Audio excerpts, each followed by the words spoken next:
Hola, me llamo Pepe Cruz, soy diseñador y arquitecto en el estudio Cruz más Cruz de Madrid. Y hoy vengo aquí sobre todo como profesor de arquitectura de proyectos de diseño en la Universidad Francisco de Vitoria. 3 proyectos fantásticos, trabajos final de grado, que han hecho 3 también fantásticas alumnas. Sofía, Adriana y Rita han sido las 3 alumnas seleccionadas para que muestren hoy sus proyectos aquí y os hablen un poquito de ellos.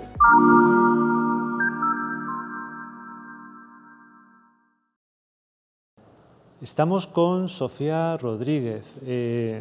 Tuve la suerte de participar en el jurado que te puso tu notaza de trabajo final de grado, Universidad Francisco de Vitoria, grado en diseño, y empezamos esta tarde por ti, luego veremos a otras compañeras, para que nos cuentes cosas sobre tu proyecto tan brillante, un proyecto que se llama Atlas Ilustrado y que, ¿cómo nace? Cuéntanos brevemente, a modo de introducción, ¿qué es tu proyecto? Bueno, mi proyecto consiste básicamente en elaborar un sistema para elaborar una infografía. He querido basar todo en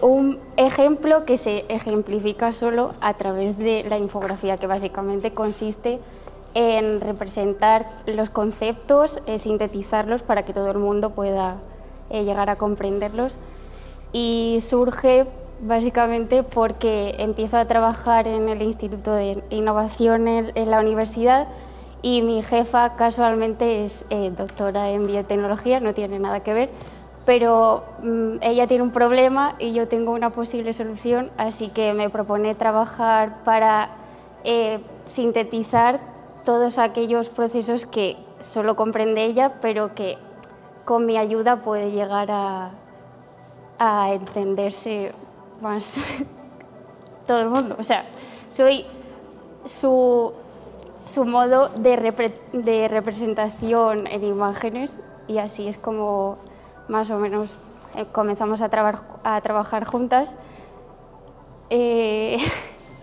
Vale, voy a contar qué es mi proyecto.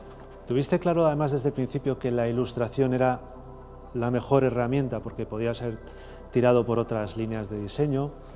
Bueno, sí, porque me pasé toda la carrera prácticamente salvando todos los proyectos a partir del dibujo, porque yo creo que hablar a lo mejor no se me da tan bien como ¿Cómo que no? procesar todos los conceptos a través de la imagen, porque al final te basas, bueno, si queréis cuento más o menos para mí qué es la infografía, porque a partir de ahí, yo que soy una persona muy nerviosa, es como puedo bajar todas las ideas que tengo, calmarlas y al final que se entiendan, que a lo mejor a través de la palabra no es tan fácil. Básicamente lo que quería conseguir era hacer que los alumnos, a la hora de enfrentarse a todo el contenido que tienen en la carrera, que es verdad que los de diseño tenemos un montón, pero no es lo mismo una persona que estudia a lo mejor biotecnología, que tiene que estudiarse pues, todo lo que somos, y ahí es el momento en el que a través de la imagen podemos llegar a muchas más personas, porque al final nuestro cerebro consiste, o sea, se basa en un procesador que coge toda la realidad y la transforma en nuestras propias ideas. ¿Y cómo? Pues a través de la imagen. Es más, de toda la vida se ha dicho que una imagen vale más que 1000 palabras y quería basarme en eso.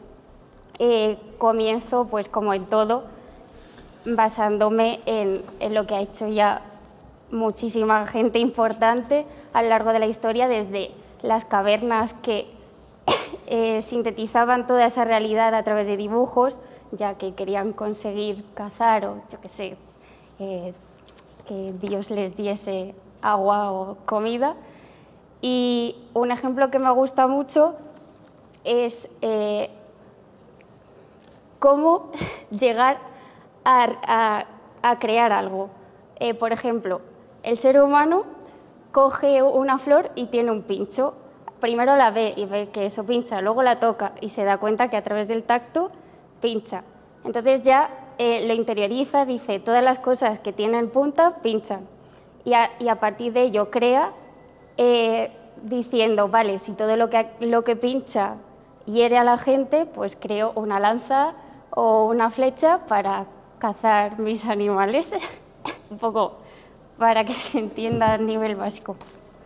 Y ya pues, tras ese sistema de sintetizar toda la realidad, pues quise meterme en ello como...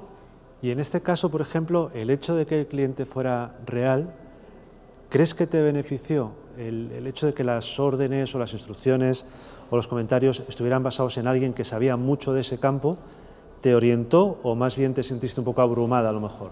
Al principio fue todo un caos y desesperación, ya que ella entendía, o sea, se ha dedicado a eso toda su vida y entendía que la célula hace esto, ella lo sabe, toda su clase lo tiene que saber, pero yo jamás en mi vida me he enfrentado ante ese tipo de contenido. Entonces, era un poco, yo a través del lenguaje gráfico y mis imágenes y demás, que yo sabía que eso funcionaba y ella al revés, a través de la ciencia sabía que eso funcionaba, entonces las dos chocábamos y es cuando decidimos que había que empezar a dar clases de biotecnología desde cero y así es como me saqué un mini máster en neuronas.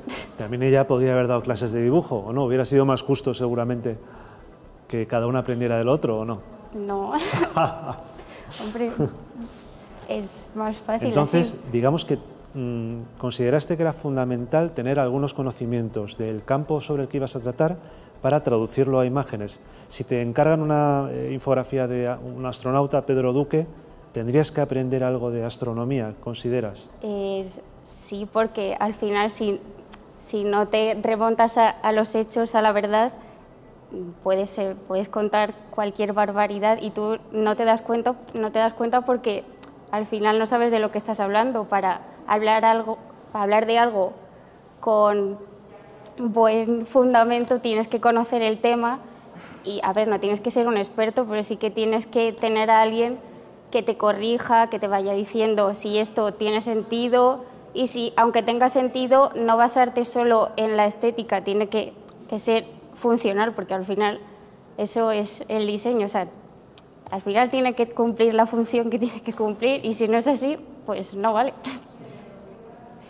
Sí, es muy interesante lo que cuentas, ¿no? Porque supondría, por ejemplo, que un diseñador de portadas de discos debería saber del género de cada persona que le encarga una portada, ¿no? Te encargan una de Bruce Springsteen y tienes que saber de rock, de Michael Jackson tienes que saber de pop. ¿Lo consideras así? Es decir, que tiene que haber una formación no solo como diseñador en el máximo nivel, sino en cada uno de los campos de quien te encarga cosas. Yo creo que tiene que seguir un proceso que es súper fácil, que justo lo cuento aquí. O sea, lo primero es tener claro de qué estás hablando y cómo, pues a través de buscarte la vida, investigar, porque Internet es muy grande y ahí viene todo, o pues hablar con personas que sepan mucho más que tú y ya pues te vayan dirigiendo. Y luego pues ir desarrollándolo. Si queréis os cuento cómo lo he hecho yo. Sí, claro. Vale, pues yo he llegado a la conclusión de un guión infográfico en el que lo primero hay que elegir una trama, como en todas las historias, con nudo, o sea, inicio, nudo y desenlace, para que tenga coherencia. O sea, ya puedes estar hablando de ET o puedes estar hablando de la síntesis de una neurona. O sea, al final todo, o cómo te comes un bocadillo. Al final te haces el bocadillo, te lo comes y se ha acabado el bocadillo. O sea, es todo un proceso. Luego, la parte fundamental es el descifrado de esa información. Igual comerte un bocadillo, sabes cómo hacerlo o no, pero yo sinceramente no sabía cómo funcionaba una neurona, ni qué partes tenía, ni qué procesos, y ahí es cuando es fundamental saber de qué estás hablando. Luego, las referencias, que es mi parte favorita. Si quieres, bueno, luego te pongo mi ejemplo de cómo lo he hecho, ¿vale?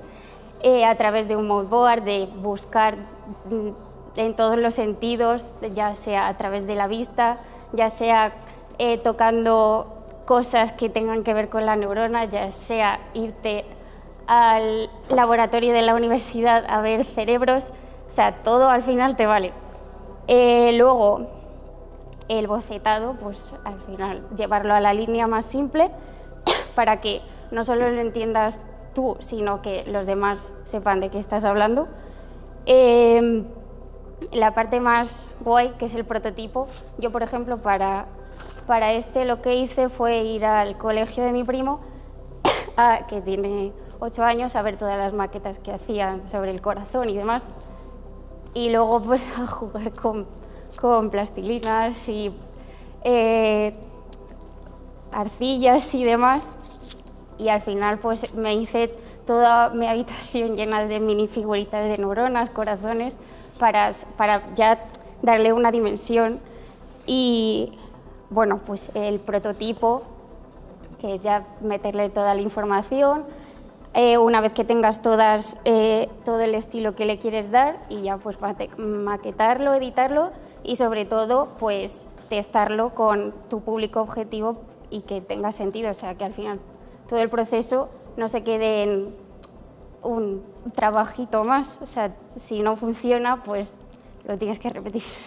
¿Y tú crees que en cierto modo todo este esfuerzo que estás contando, que me consta porque se notó mucho en tu proyecto, lo hizo en cierto modo el cliente también recíprocamente? ¿Tú crees que tu cliente sabe más de dibujo y de infografía de lo que sabía al principio del proceso? ¿Lograste interesarle también en lo tuyo, digamos? Vale, es que te voy a contar quién es mi cliente primero. Esto en un principio era un proyecto que quería hacer la doctora Noelia Valle para que sus alumnos aprendiesen de otra forma más dinámica, porque si el cerebro humano comprende la realidad a través de la imagen, ¿por qué no vamos a aprender así? Entonces ella lo que quería, no sé si luego me lo ibas a preguntar o... No, cuenta, sí. Pero ella lo que quería era crear un grupo experimental dentro de sus clases de biotecnología y biomedicina, y a partir de ahí enseñar a unos a través de 2 infografías, las que haríamos así más de forma experimental, y luego otro grupo que aprendiese de la manera tradicional, y a partir de ahí examinarlos, o sea, ir pues testando a ver si funciona, y al final pues al obtener los resultados saber si esto tiene sentido, si han aprendido algo, si les gusta esta forma de aprender o si no sirve, y al final pues... Y hablando de testado, durante el proceso también hicisteis esa prueba de saber qué tal iba la cosa, si la gente estaba entendiendo la traducción de conceptos tan complejos a infografía. Al final, como era para alumnos de este ámbito, pues sí que tenía más sentido y demás, y al final añadimos al grupo a una alumna de tercero por entonces de biotecnología, que hacía un poco de intermediario entre ella y yo, me lo explicaba como a un niño y luego ya me lo volvía a explicar Noelia para saber si me había enterado, y al revés con el tema gráfico, si ella lo comprendía, pues al final lo estábamos testando según lo íbamos haciendo, porque ella era el público objetivo. ¿Crees incluso que, dado el objetivo, yo creo tan brillantemente alcanzado, podría interesarse por este mundo gente ajena a la ciencia? A mí me ha pasado, o sea, yo... Bueno, pero te ha pasado como autora, digamos que entre comillas estabas obligada a meterte en ese mundo, pero ¿crees que alguien realmente ajeno completamente a la ciencia puede sentir interés por tu trabajo, por cómo traduces conceptos tan complejos de una manera gráfica? Yo creo que nos ha pasado a todos abriendo una revista de la National Geographic y viendo una infografía sobre, yo qué sé, submarinos. A mí, bueno, y los submarinos molan, pero igual si te ponen, no se me ocurre nada que no mole. Cualquier cosa, unas rocas, las rocas igual también molan. pero al final si lo cuentas de una manera que tenga sentido, que es lo principal, pero luego darle un poco de interés, te llega. Claro. Sí, estoy muy de acuerdo contigo. Es un poco la potencia del diseño, que también es capaz de lo contrario, ¿no? De hacer que un contenido apasionante quede desdibujado por estar mal reflejado o llevado a la práctica de manera un poco más, menos brillante, digamos, ¿no? ¿Y qué futuro le encuentras a tu proyecto? ¿Crees que realmente va a pegar ese salto a la realidad real, a la publicación? ¿Va a ser por fin parte incluso del proyecto docente? Sí o sí, Noelia lo va a utilizar en sus clases, pero lo suyo es llegar a realizar el atlas completo, que constaría de 12 infografías, como, bueno, esta es la de la propagación del impulso eléctrico de la neurona y esta sería la de el ciclo cardíaco del corazón, que, a ver, al final aquí todavía son prototipos porque se avanza, a ver, al final se avanza, pero tienes que ponerle un tope porque si no es imposible acabarlo, como cualquier obra, aunque sea algo que sirva para estudiar. Pero la idea es que sí, ¿no? La idea es que salga como un atlas que se comercialice, pues por pedir. O sea, no solo en forma de cartel o de póster, sino de publicación, de libro. Sería maquetar un atlas que, bueno, ya en mi proyecto comencé un poco a hacer el imaginario de cómo sería el atlas, un poco así, el branding y demás, pero sería maquetarlo y venderlo como un libro que al final lo que hace es reducir un montón de temas en una sola imagen, porque igual esta infografía que habla sobre la neurona, un alumno no la puede encontrar en ningún tema porque igual para explicarlo son 9 temas. Entonces, a ver, no es completo del todo, pero representa todo lo que están dando y es como una chuleta, al final ven todo. Claro. De una manera más amena de enfrentarse a conceptos complejos, ¿no? Sí, bueno, y en el proyecto hablo también de la perspectiva a nivel personal, de llevarlo a digital y demás, y a otros sentidos, porque hablo mucho del sentido de la vista, pero luego hay 2.200 millones de personas, igual me he pasado, miles de personas que tienen deficiencia visual y demás, y también me interesa mucho el mundo de la impresión 3D y de las siliconas y de las texturas, y si por pedir pues le dedicaría toda la vida a avanzarlo y a llevarlo a todos los terrenos que pueda. Genial, Sofía, qué pasión y cómo te ha marcado este proyecto tan bonito. Pues nada, enhorabuena y muchísimas gracias. Y que salga todo fenomenal. Si quieres comentar algún... Bueno, sí, quería contaros un poco cómo fue el proceso para llegar a esta, sobre... o sea, empecé a seguir los pasos que había hecho en mi guión de cómo hacer una infografía. Todo empieza con el estudio de miles de temas dados por Noelia y por la otra chica, la alumna de tercero, que me empezaron a explicar absolutamente todo. Luego lo quería llevar un poco a mi imaginario y empecé a crear mis mood boards y para darle un poco de forma. A partir de todo eso... Completamente analógicos, por cierto, como debe ser, ¿no? Bueno, es decir, un poco de todo, porque al final... luego ya me hice mis propios cacaos para darle sentido, porque hasta aquí no tenía ni idea de lo que estaba pasando. Luego pues ya fue cobrando forma, pero para ir entendiéndolo y demás. Al final, sintetizarlo total, luego incluirlo y maquetarlo para darle importancia a lo que tiene que tener importancia y luego ya pues llegar. Genial, sí. Al final. Es muy interesante porque demuestra una vez más la cantidad de trabajo más o menos callado, privado, que hay detrás de un gran proyecto, ¿no? Eso que no se suele enseñar, que yo creo que tú enseñaste en el TFG porque casi lo vimos encima de una mesa y te pedimos que lo sacaras. Y de pronto unos croquis fantásticos, muy bien orientados, que han dado lugar a este trabajo pues fantástico, la verdad, por el que tanto te felicitamos en su día y te felicito hoy. otra vez. Gracias. Pues gracias, Sofía. Y mucha suerte en su desarrollo futuro. Gracias.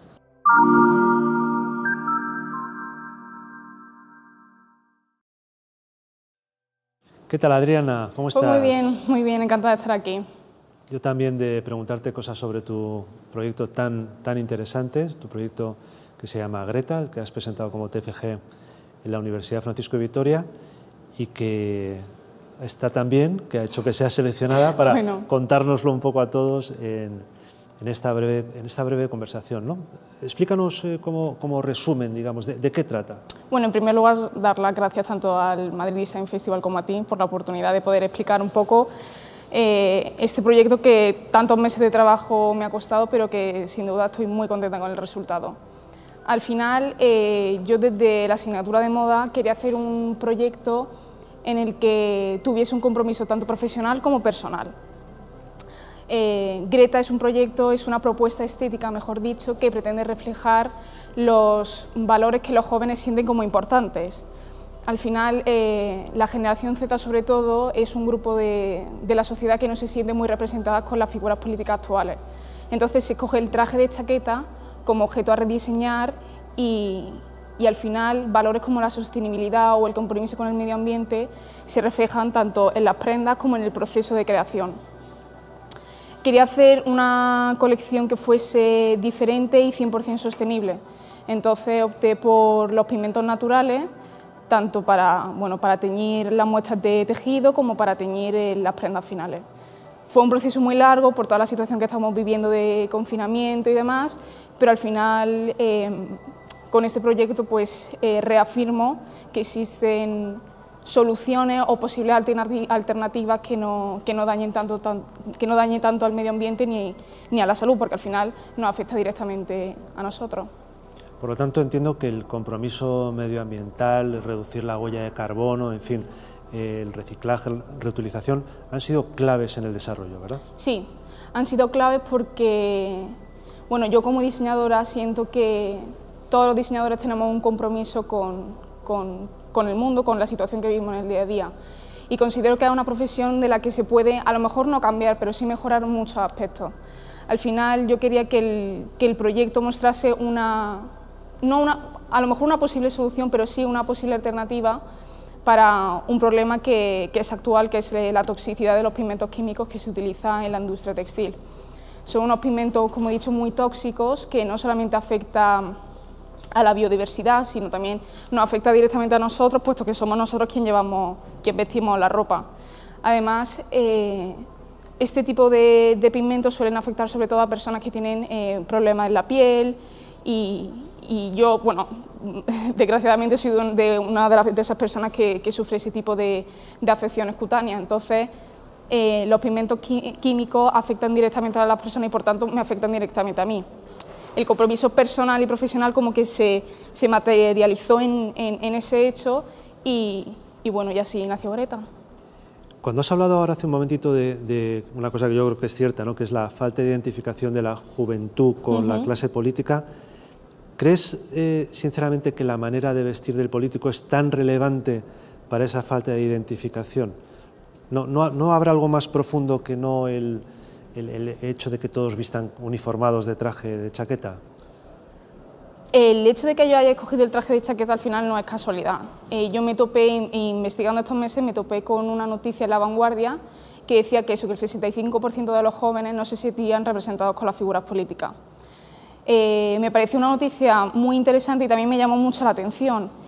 Y al final quise abordarla desde un punto en el que yo supiera controlar y supiera proponer algo propio de mi carrera, que al final yo estoy estudiando diseño de moda. Además estuve investigando sobre la imagen política y demás y al final la ropa no es solamente ropa, no es solamente un traje de chaqueta con una corbata y con una camisa azul. Al final la imagen del político tiene que tener coherencia con el discurso que está dando, por tanto así dará más o menos credibilidad. Pienso que la imagen es muy importante, claramente existen otros valores y otros conceptos a tener en cuenta que hacen que los jóvenes no se sienten representados con ellos, pero yo creo que la imagen es posiblemente uno de ellos. Es que yo he tenido la percepción siempre de que el político lo que hace con ese uniforme es evitar que el público se centre en lo accesorio y que vaya exclusivamente a lo fundamental, que es lo que está en su discurso hablado, por así decirlo, ¿no? Sin embargo, a la vista de tu proyecto, entiendo que piensas que la manera de vestir puede acentuar o modificar ese mensaje, ¿no? Hay ejemplos evidentes, está pasando con el actual vicepresidente Pablo Iglesias, creo que es un caso claro de una manera de vestir que pretende acentuar, antes en la oposición y ahora en el gobierno sin apenas cambio, un tipo de discurso, ¿no? Por lo tanto, crees firmemente en ello, ¿no? En la no neutralidad, digamos, de la apariencia, y en que al revés, el traje aporte valor a lo que cuenta un político. Al final, como he dicho antes, la ropa no es solo ropa. La imagen, o sea, la imagen que tú das al mundo con la ropa que tú llevas, habla mucho antes de que tú pronuncies un discurso. Es por eso, y es una cosa que estudio en el proyecto, las diferentes imágenes o las diferentes prendas que los políticos de hoy en día utilizan. Tenemos, por ejemplo, el caso de Pablo Casado y Pablo Iglesias, que a pesar de que los dos llevan traje de chaqueta, o chaqueta por así decirlo, su imagen es muy diferente y por tanto su discurso también. También estoy investigando cómo esta imagen afectaba a dos figuras visualmente muy parecidas, como puede ser Kennedy y Trump, que podríamos decir, bueno, lleva los dos trajes de chaqueta, camisa, corbata, pero sin embargo la imagen que dan es totalmente diferente. Entonces, yo firmemente pienso que sí, que al final la imagen es algo que el político tiene que cuidar, porque tiene que ir en coherencia con lo que dice. Al final el votante vota el conjunto, vota lo que dice, las medidas que tiene en su plan de campaña, pero también la imagen. Al final la imagen es algo con lo que tú te sientes representado. Entonces, pues sí, este proyecto se basa en esa concepción.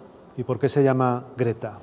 Pues bueno, como he dicho antes, la noticia de La Vanguardia me llamó mucho la atención y estuve investigando sobre todo el porqué de este descontento. Entonces me topé con la activista Greta Thunberg, que ha sido es una activista medioambiental y una pionera. Entonces, bueno, decidí llamarle Greta por esa representación de manifestarse, de al final poner al medio ambiente en un tema que realmente preocupa. Además, otra de las noticias que publicó La Vanguardia, basada en una estadística, decía que el medio ambiente era el tercer tema que más preocupaba a los jóvenes españoles. Entonces vi un punto de unión. Al final, este nombre une tanto ese ámbito político como el tema medioambiental.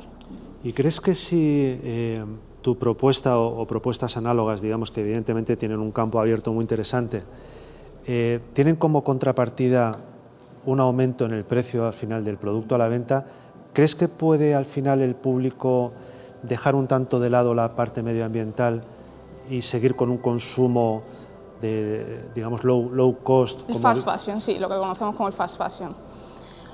Al final es un hecho que la democratización de la moda, por así decirlo, ha hecho que la ropa sea de menor calidad y por tanto los precios sean mucho más bajos. Sinceramente considero que los jóvenes estamos cada día más concienciados con las acciones que tenemos en nuestro día a día y sobre todo con los cambios que podemos realizar en nuestra rutina para intentar dañar lo menos posible el medio ambiente. Es complicado hacer cambiar a la mentalidad que tantos años hemos tenido, pero yo fielmente creo que muchos sí que estarían dispuestos a pagar. Al final son prendas mucho más versátiles, son prendas cuyos detalles son más cuidados, son prendas que también duran más en el tiempo. Entonces considero que estos valores justifican el precio de salida, por así decirlo, o el precio de venta. Y creo que es que hay un factor muy importante que es que, digamos, vamos a hablar un poco en plata, la marca esté por fuera, es decir, como sucede con EcoAlf, como sucede con empresas que han optado claramente por una vía ecológica, ¿no? de reducción de impacto ambiental, pero que para su público no es suficiente que eso se produzca, sino que además el resto de la ciudadanía tiene que saber que uno viste con esos valores y por eso lo pone. ¿Hasta qué punto valoras, digamos, la identidad de marca como parte fundamental de tu proyecto? Pues la identidad de marca para cualquier proyecto es muy importante porque al final el consumidor es lo primero que le llega. Cuando tú vistes cierta marca de ropa o vistes con cierto estilo, al final en ti se materializan una serie de valores que acompaña a esa marca o a ese movimiento.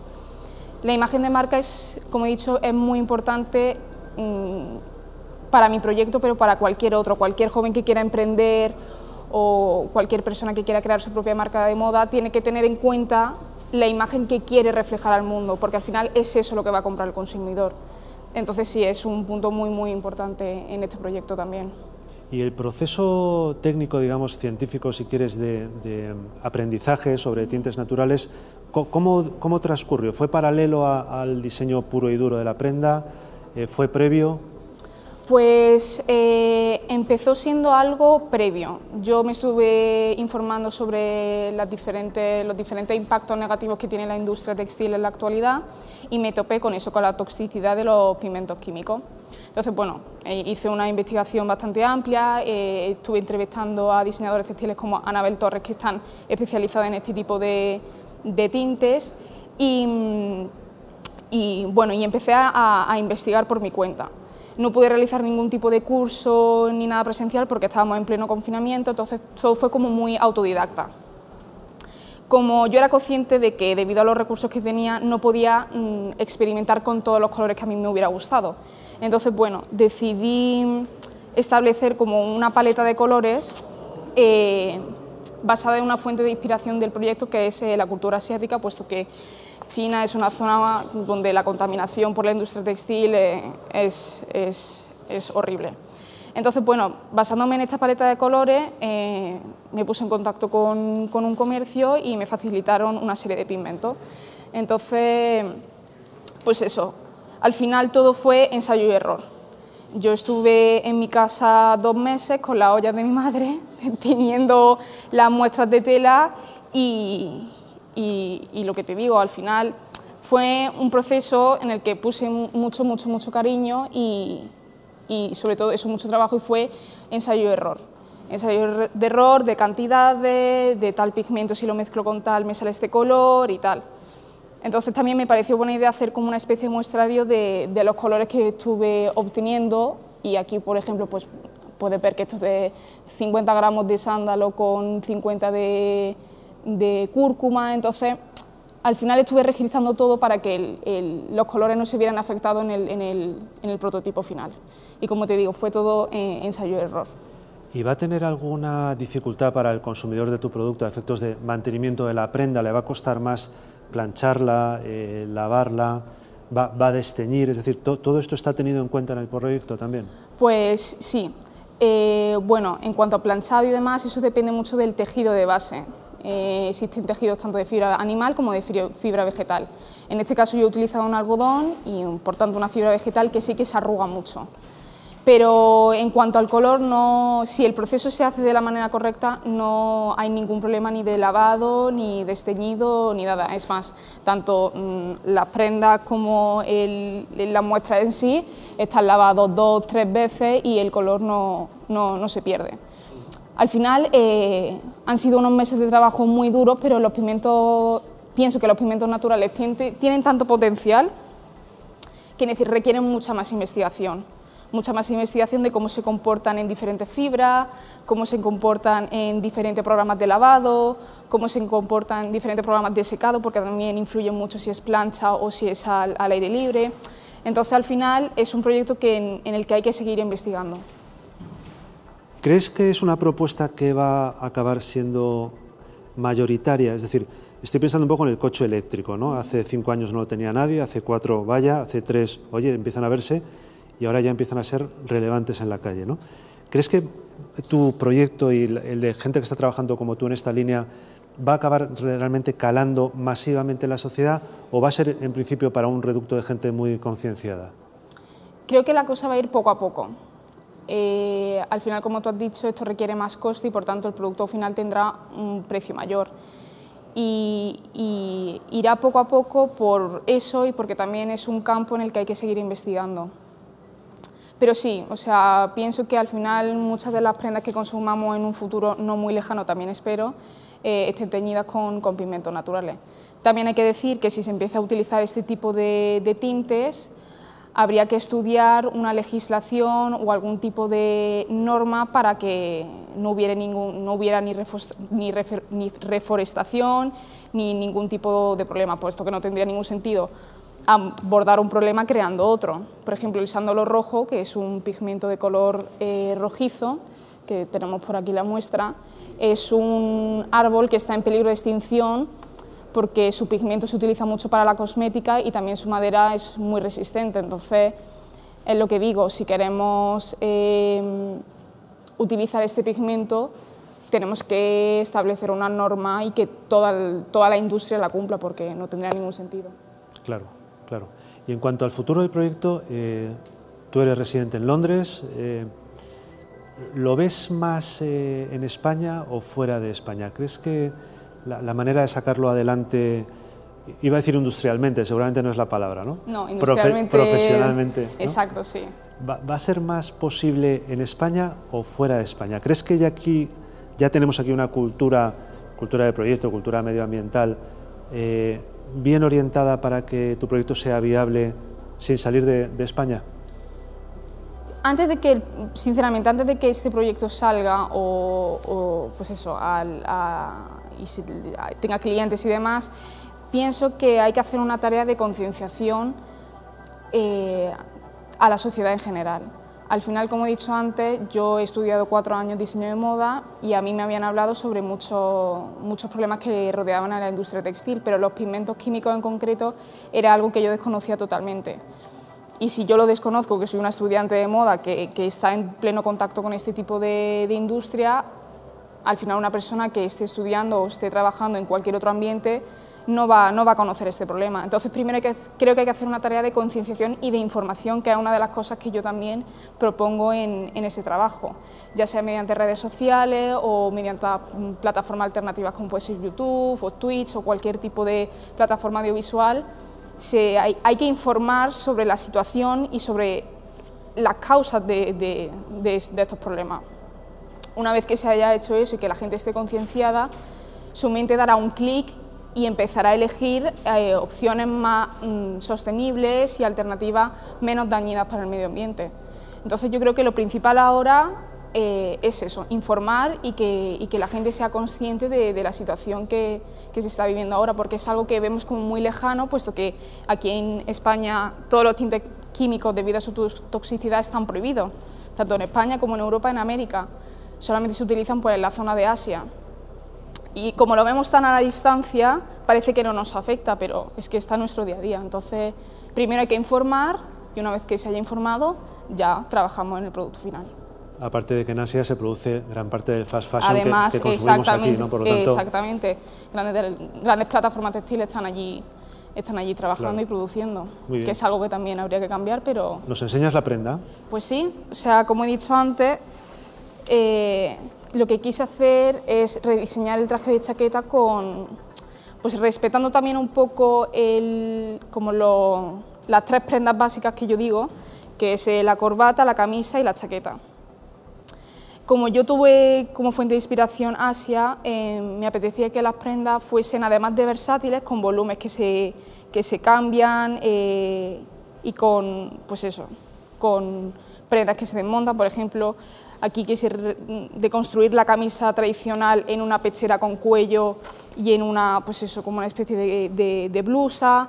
Entonces, todas ellas con corte muy cuadrado, porque la colección está basada en los manchúes, que era una tribu asiática, cuyo pues, ropaje era como muy cuadrado, muy oversize, y entonces, bueno, me apetecía eso, que las prendas fuesen pues, con cortes eso, muy cuadrados, muy cómodas también, porque al final la comodidad es algo que necesitamos en nuestro día a día y al final es un traje de chaqueta muy poco convencional, pero yo creo que la gente necesita ya salirse de lo establecido y empezar a pensar un poquito más allá y por tanto a mostrarlo, ¿no?, con la ropa. Incluso en el gremio más ultraconservador que hay, sí, que es el de los políticos, precisamente. Exacto, sí. Al final yo creo que la gente quiere algo diferente, está cansado de lo tradicional, independientemente de que pienses de una manera o pienses de otra. Y al final esa es la idea que yo he querido mostrar con esta colección. Genial, Adriana. Pues yo creo que lo has explicado fenomenal y le auguro un gran futuro a este proyecto y también en general la manera que tienes de enfocar los proyectos, que es tan moderna en cierto modo, ¿no? Y tan concienciada con los cambios que está habiendo, ¿no? Sí, al final, cuando yo abordo un proyecto de tantos meses de trabajo, me gusta trabajar de manera de que todo, independientemente, aunque parece que son cosas muy diferentes, pero que al final se relacionen y que tengan una base pues coherente y sólida. Es la única manera que entiendo yo de abordar un proyecto así. Entonces, bueno, cojo de aquí y de allá y lo intento unir pues a través de una colección. Estupendo. Pues muchas gracias y mucho éxito. A ti siempre.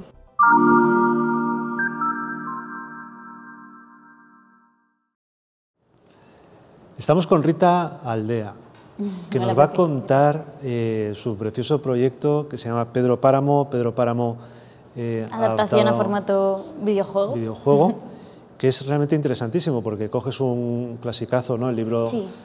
Importantísimo de Rulfo, y te planteas una adaptación que yo pienso que no se había hecho antes realmente a un formato tan contemporáneo, tan importante también desde el punto de vista económico como es el del videojuego, ¿no? Cuéntanos un poco, resumidamente, digamos, cómo te planteas el origen del proyecto, por qué este libro.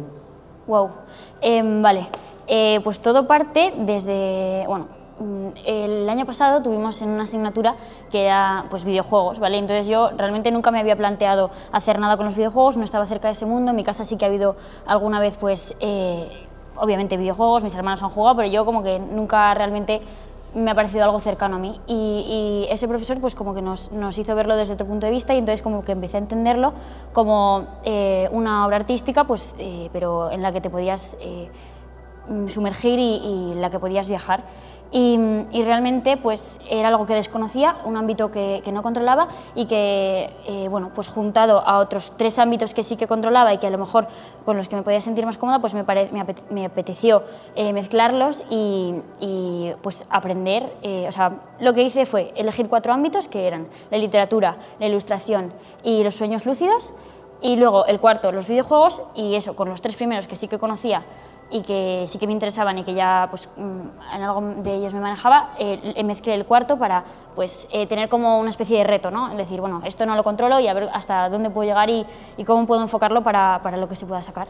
Y la verdad que fue un viaje precioso, o sea, costó muchísimo toda la investigación y descubrí un montón de cosas que no sabía que me gustaban, y que pues luego pues ahora estoy encantada de haber hecho todo ese esfuerzo. Y básicamente eso, lo que hice fue coger la novela de Pedro Páramo e intentar transformarla a formato videojuego. Como yo no sé programar y no controlo, o sea, no tengo esos conocimientos, decidí basarme en hacer como todo el concept art y todas las ilustraciones, y definir cómo serían las mecánicas, cómo sería la jugabilidad, adaptar la historia y bueno, pues convertirlo en algo que a lo mejor en un futuro pues pudiese ser real. Y luego se presenta en un libro de arte, porque claro, como yo he dicho, pues no tengo los conocimientos para hacerlo, ni el tiempo. O sea, en 6 meses obviamente no te da tiempo a programar un videojuego, pero vamos, que esa sería como... Y en concreto el concepto al que acabas de referirte del sueño lúcido, cuéntanoslo, en qué consiste y cómo lo has traducido. O sea, realmente, bueno, antes de... O sea, eso fue algo que decidí incluso antes de saber qué novela iba a escoger para hacer este proyecto. Los sueños lúcidos es una capacidad que realmente tenemos todos, pero que se puede practicar y se puede aprender. Muchos la tenemos dormida y otros pues, dormida, y otros pues la tienen de forma natural despierta. Y entonces lo que consiste es ser capaz de estar consciente en tus sueños. Esto significa, es súper interesante, porque significa que tú puedes luego levantarte y recordar todo lo que has soñado, pero cuando tú estás dentro del sueño puedes tomar decisiones de lo que quieres hacer. O sea, a lo mejor a ti te pasa y no eres consciente de qué te pasa. Y a lo mejor, mira, suele ser parecido a cuando tienes una pesadilla y eres consciente de que tienes una pesadilla, pero de repente te despiertas. Pues es como esa sensación, pero con los sueños guays, ¿sabes? Con los que te gustan, y con la capacidad de mantenerte despierto y de decidir y de tomar decisiones y de hablar con los otros personajes que aparecen en los sueños y de transformarte y de, bueno, pues eso, todas las cosas que nuestra mente es capaz de imaginar, pero y luego que las sensaciones que tú vives dentro de los sueños son súper reales, porque se activan los mismos mecanismos que se activan cuando tú estás despierto. O sea, está estudiado que si tú, por ejemplo, sueñas que estás esquiando y sientes como el viento en la cara y escuchas como los sonidos, realmente lo que tú estás activando en tu cerebro son como los mismos... no me sale la palabra. Bueno, las mismas zonas, ¿vale?, que se activarían en la realidad. Entonces, bueno, pues por eso me parecía algo como súper interesante con lo que poder trabajar y que quizás, pues, antes incluso de saber la obra, era algo que quería jugar con ello y quería ver hasta dónde podía llegar con eso. Y luego, más tarde, la obra la escogí porque, bueno, mi madre es filóloga y también le encanta la lectura y a mí me gusta muchísimo leer gracias a ella. Y bueno, pues estuvimos pensando que qué obras podíamos coger. O sea, a mí el realismo mágico me encanta y es algo con lo que pues también me podía apetecer trabajar, porque al final el TFG, el trabajo de fin de grado, es algo con lo que vas a pasar muchísimo tiempo y lo mejor es que cojas cosas que por lo menos te gusten. Entonces, pues no iba a cogerme un 100 años de soledad porque eso es muy largo y no iba a ser capaz a lo mejor de abarcarlo, pero entonces encontramos, bueno, pues a Pedro Páramo, que es una obra pues de como unas 90 páginas, pero que es súper interesante y que de primeras te desconcierta muchísimo por cómo es la trama en sí y por cómo está narrada, porque no hay un narrador concreto, sino que hay muchísimos narradores, que está basada como en recuerdos, que lo que es genial porque lo que te hace sentir esta obra es como que estás viviendo como exactamente lo mismo que está viviendo el personaje. O sea, tú la lees y dices, ¿qué está pasando aquí? No sé ni lo que estoy leyendo. Pero luego te das cuenta cuando te pasas a hacer como todo el análisis, o sea, yo que tuve la oportunidad de hacer el análisis y toda la investigación, entendí que lo que realmente quería este autor era hacerte sentir las mismas sensaciones exactas de desconcierto, de pérdida, de soledad que estaba sintiendo el personaje. Y la verdad que fue como, wow. Joder, la verdad es que da gusto escucharte, ¿no? Porque se ve que en parte el éxito del proyecto está en el entusiasmo que sentías por el origen del mismo, ¿no? Y por la elección en concreto de esta obra. Me llama la atención cómo pones, claro, como referencia máxima 100 años de soledad, y que si no elegiste la obra de García Márquez fue porque su duración, claro, digamos. Porque es muy, o sea, realmente... Uso la palabra duración casi referida más al videojuego que a la duración de un libro, ¿no? Claro. Bueno, o sea, a ver, realmente sería súper posible hacer un videojuego también de 100 años de soledad, pero claro, a lo mejor no como para enfocarlo para un TFG, sino como para irte a un estudio de diseño de videojuegos y plantearlo como un proyecto que a lo mejor se meta más gente y que se trabaje, porque al final una sola persona pues es bastante difícil pensarlo todo y tener todos los detalles y pensar todos los niveles y pensar qué va a hacer cada personaje, porque al final cuando tú haces un videojuego tienes que pensar en qué es lo que va a pasar. O sea, piensa que el jugador puede moverse por el espacio y puede experimentar, o sea, tú no le diriges, o sea, le diriges en la historia, pero hasta cierto punto él puede tener libertad de lo que quiere hacer y de lo que quiere ver. Entonces, no es como a lo mejor hacer un cómic, que tú sabes que la siguiente viñeta es esta y esto es lo que va a ver la persona que lo lea, ¿no? Sino que la persona que juega tiene cierta libertad de exploración, por lo menos en lo que yo planteo. ¿Y no te dio miedo partir de una referencia tan culta, evidentemente? ¿O es que acaso es un videojuego más dirigido al público adulto? Porque parece que, ¿verdad?, si juegas a Spider-Man o juegas a carreras de coches o a guerra... Bueno, la literatura no hay edad para literatura, o sea, no debería de haberla. O sea, sí que es verdad que es un libro difícil, pero también es un libro que a lo mejor para gente que está en bachillerato pues podría ser interesante, ¿no? O sea, ¿no temes que haya un sector de tu público que mire un poco con reticencia, para empezar, el propio título del videojuego, ¿no? El tribunal me comentó que podría ser muy interesante plantearlo para enseñar a los chavales sobre literatura. O sea, es una manera a lo mejor de acercarte a algo que, pues porque ahora muchísima gente, o sea, no lee. Entonces, y obviamente si planteas una obra difícil, pues la van a coger con menos ganas. Entonces, a lo mejor podría ser bonito plantearlo como algo para acercar a la juventud a la literatura, que al final es algo de lo que cuando le coges el gusto, pues se disfruta muchísimo, ¿no? ¿Y cómo fue, Rita, el proceso de lo escrito luego a lo dibujado y de lo dibujado a lo animado? ¿Cómo ha sido ese proceso? Pues fue largo. O sea, realmente, bueno, cuando empecé con toda la investigación, empecé con la parte de los sueños lúcidos, porque era pues con lo que dije, va, hay que empezar con algo, me pongo con los sueños lúcidos y luego hice un análisis de la novela y luego hice un análisis que me recomendó mi tutor, que luego fue esencial, sobre el viaje del héroe y sobre, bueno, y luego el viaje del escritor, que es como, pues el viaje del héroe es las pautas que sigue un personaje para recorrer una historia y luego pues acabar como con un aprendizaje, ¿no? Básicamente. Y que realmente pues, el viaje del héroe por Campbell, que Vogler es el del viaje del escritor, lo que hace este señor es analizar todos los mitos que hay en todas las culturas y saca una estructura en común, ¿no? Y entonces esa estructura tiene diferentes pasos, ¿vale? Y luego coincide que esa estructura también se presenta en nuestros sueños y en nuestras vidas en general, que es pues eso, desde que tú encuentras un reto hasta cómo decides enfocarlo, cómo son los diferentes obstáculos que te encuentras, cómo los superas, los personajes que te encuentras, cómo son esos personajes, cómo se te presentan, qué actitudes tienen, cómo no manipulan, pero lo que ocurre cuando ellos interactúan contigo y cómo tú respondes. Y bueno, al final pues como que ese análisis, entender cómo funcionan las historias, me ayudó muchísimo para luego entender que esta historia en concreto, ¿vale? Porque descubrimos que en otro estudio ¿vale? Lo que hacían es que te presentaban la obra de Pedro Páramo como la ruptura de esa estructura general, ¿vale? Entonces te dabas cuenta de que el personaje que vive esta historia realmente se pierde en ese viaje y no consigue cómo superarlo. Pero es que esta estructura al final es una estructura presente en nuestra cabeza y en cómo nosotros afrontamos el mundo y en cómo nosotros luchamos contra los obstáculos, como te he dicho. Entonces, lo que sería una metáfora de cómo una persona se pierde en sus obstáculos internos, ¿no? Y en su pensamiento y al final acaba como destruido por sí mismo y por sus recuerdos y por cómo afronta la vida. Entonces, lo que tuve que hacer fue como reconstruir readaptar, o sea, coger la novela como base y readaptarla para que luego fuese como jugable. Entonces, bueno, pues eso.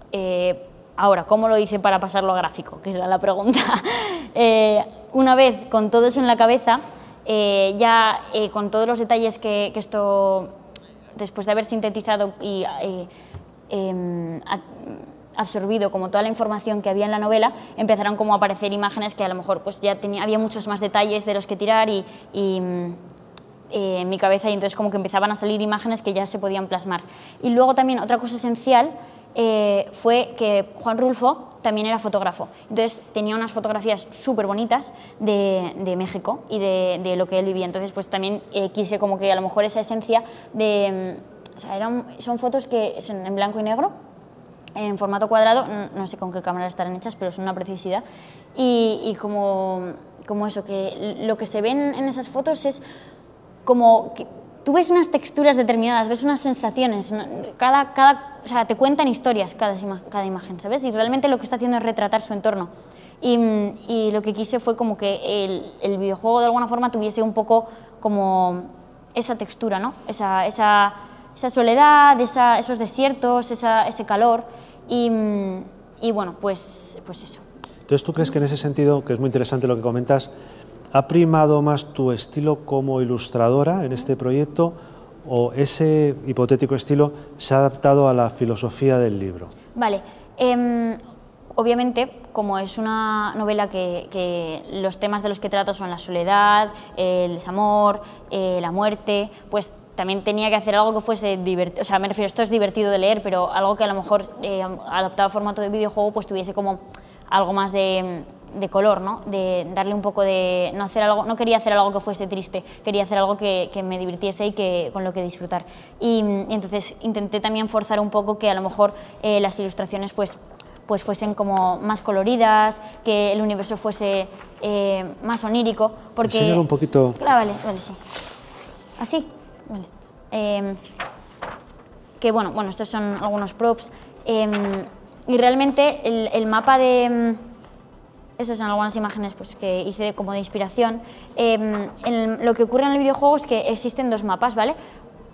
Como en la historia, bueno, los que os hayáis leído la historia, sabréis que pues, el personaje llega a un pueblo, Juan Preciado, que es el personaje principal, pues llega a Comala tras las indicaciones de su madre, que acaba de fallecer y que le dice que vaya a su pueblo de origen, ¿vale?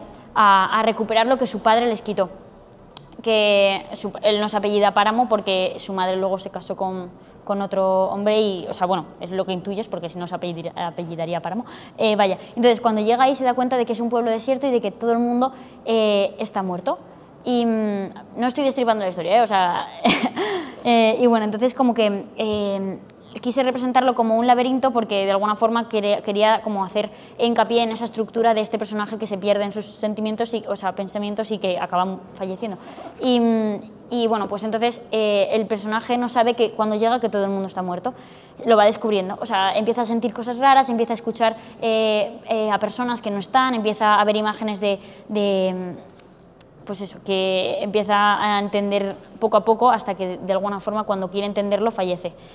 En la historia que yo planteo, él no muere, sino que se tiene que dedicar a salvar a las almas que están atrapadas en Comala, que es el pueblo. Comala en el libro se presenta como las puertas del infierno, ¿vale? O sea, que de alguna forma sería como el purgatorio. Entonces todas estas almas están como atrapadas en ese purgatorio y están como dirigidas, o sea, atrapadas por Pedro Páramo, que es el malo del cuento. Y entonces Pedro Páramo no quiere que se vayan porque allí también, en ese purgatorio también está su enamorada, ¿vale? Con la que nunca pudo tener nada porque ella no le quería. Y de alguna forma, como él ha cometido tantos actos tan terribles, él no se iría del purgatorio. Entonces, no quiere que nadie se vaya porque entonces eso significaría que ella también se va, ¿no? Y lo que tiene que hacer Juan Preciado es hacer determinados rompecabezas y conseguir ir salvando cada alma que hay aquí atrapada. Entonces, para ello hay como dos mapas, ¿vale? Entonces está el mapa real, que es como, bueno, es este, ¿vale? Y luego estaría el mapa onírico, que es exactamente igual, o sea, esto es un laberinto como sin salidas, ¿vale? O sea, sin salidas aparentes. Y luego está el mapa onírico, que es que Juan Preciado descubre que él tiene como una sensibilidad especial y entonces como que puede mover objetos, puede trasladarse a la realidad onírica. Y entonces a partir de ahí tiene que ir consiguiendo, como cumpliendo las metas que le proponen los atrapados y las almas. Espera, es que estoy buscando la imagen. Y eso, y superar y ir salvándolas para liberar al pueblo. Y entonces sería un poco como la imagen del Comala onírica, que es muchísimo más fructífero, lo otro es como seco, lleno de polvo, solo, y este es un lugar, pues eso, donde cualquier cosa puede ocurrir. Y donde hay animales de dimensiones desproporcionadas que luego en niveles superiores pues tienen una función especial y donde la sensibilidad es distinta. Y aparte de las fotografías que decías en blanco y negro de Juan Rulfo, ¿te inspiraste en algún lugar concreto o en algún personaje concreto para hacer esa traducción de verbal a imagen? ¿Te refieres a la creación de los personajes en concreto? Sí, a ver, no es un libro ilustrado, por lo tanto, para ilustrar lo que estamos viendo... Justo. Vale, a ver, la verdad que bebí de un montón de artistas que ahora mismo, pues yo empecé a hacer carpetas en Pinterest y empecé a ver ilustradores que me gustaban y empecé a beber de estilos estéticos que a lo mejor podían funcionar, y luego empecé a dibujar y la verdad que fue saliendo un poco pues lo que fue saliendo, y con lo que estoy bastante contenta, como que me sentí cómoda, o sea, intenté buscar algo en lo que me sentía cómoda expresando y un estilo que fuese sencillo y no a lo mejor demasiado complicado, demasiado lleno de detalles, sino que plasmase lo esencial y fuese expresivo. Y sin embargo, ¿no te has planteado el paso, yo creo, decisivo, que sería hacer una novela ilustrada? Wow, es que me parece como un proyecto completamente distinto. O sea, creo que se debería enfocarse, sería como más hacer un cómic, ¿no? O sea, es algo muy bonito, pero creo que es la verdad que sería muy guay, y a lo mejor me lo planteo, pero creo que sería eso, como otro proyecto, y creo que entonces no tendría que cambiar la historia, ¿no? Por ejemplo, tendría que simplemente... pero es que esta novela yo creo que es muy difícil hacer una novela gráfica con esto, por la complicación de la lectura en sí, porque va dando saltos en el tiempo, porque de repente te habla un personaje que no sabes quién te está hablando, entonces si tú lo haces cuando lo vuelves gráfico, de alguna forma, si no es en formato videojuego, en algo que sea jugable, le estás como dando más pistas al lector de lo que está ocurriendo, cuando la realidad es que a lo mejor no es necesario, ¿no? Que mola perderse un poco en Es genial lo que dice, ¿no? ¿Cómo sois los jóvenes? Es decir, ¿te parece viable, y de hecho lo has hecho, convertir una novela en un videojuego y te parece un reto imposible convertirlo en una novela gráfica? Es como si te hubieras saltado un escalón. Has ido al videojuego, digamos, a la animación del dibujo y te parece una locura transcribir a dibujo quieto la novela, ¿no? Más que una locura es que creo que hay muchas escenas que aparecen en el libro que sí que son dibujables o sí que son plasmables y otras que a lo mejor no es necesario hacerlo porque son tan bonitas a nivel literario que creo que perdería, ¿sabes? Como que perdería detalles. Pero creo que eso no pasa con el videojuego porque has adaptado la historia y no es exactamente lo mismo, sino que es una aproximación o pues eso, basado en la novela de Pedro Páramo. Y luego pues eso, también hice la identidad pues, basada para que viviese un poco también como de ese mundo, ¿no? Sí. Me ha encantado esto último que has dicho porque tiene mucho que ver con aquellas veces donde los diseñadores no deberíamos intervenir. Que hay que saber hay que saber un poco, sí, saber cuándo uno sobra, cuándo el trabajo de uno no va a mejorar lo que hay, solo lo puede empeorar, y es muy casi poético, ¿no? Que hables de un texto tan sugerente, que en el fondo crea tantas imágenes el propio texto, que darles una imagen concreta redundaría en contra de la propia novela, ¿no? La verdad es que me parece una reflexión tan interesante que no podemos mejorar ya más esto. Entonces, muchísimas gracias, Pepe. Muchas gracias a ti, Rita, y enhorabuena por tu proyecto. Gracias.